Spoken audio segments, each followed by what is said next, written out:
چطور میتونم در آن واحد مقالات مرتبط با یک موضوع را به سرعت ببینم؟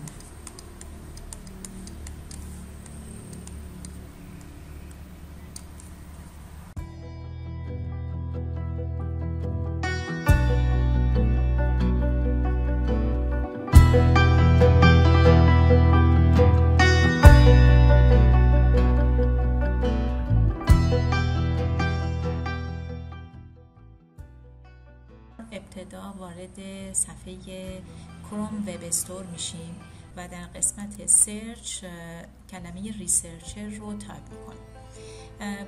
چند تا اکستنشن به ما معرفی میکنه، اما اونی که مد نظر من هست اکستنشن ریسرچر هست. این اکستنشن کلیک میکنیم و اون رو اد میکنیم. بعد از اینکه این اتفاق افتاد و دانلود شد، در بالا سمت راست یک آیکون پازل وجود داره که اکستنشن شما در اونجا قرار داره. یعنی وقتی روش کلیک میکنیم اکستنشن رو مشاهده میکنیم. برای اینکه همیشه جلوی چشممون باشه میتونیم علامت پین رو بزنیم و روی نوار ابزار صفحه سرچمون ما اکستنشن ریسرچر رو داشته باشیم. نحوه کار کردن با اون این هست که کافیه روش کلیک بکنیم، یک باکسی برای شما باز میشه. یک کلمه یا کیوردی که مد نظرتون هست رو میتونید اینجا تایپ بکنید.